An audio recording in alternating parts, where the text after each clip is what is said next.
Hello guys, જો અમે રિયા ને બે જઈ રહ્યા છીએ ડુંગળી નીંદવા. તમને દેખાડીશ ખેતરમાં જઈને મારી ડુંગળી કેવી છે. અને રિયા પણ સાથે આવી ગઈ છે સવારમાં ઉઠીને. તો ચાલો જઈએ ડુંગળી નીંદવા. હેલો, તો હવે આવી ગયા છે ડુંગળીના ખેતરમાં. આ ઊભી છે રિયા ને આ જુઓ મારું ડુંગળીનું ખેતર.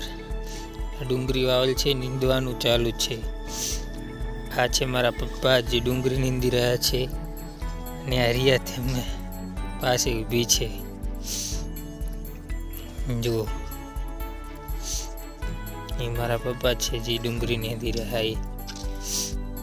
અને આ મારી મમ્મી, એ પણ ડુંગળી નીંદી રહી છે. આ રિયા હવે નીંદવા બેઠી.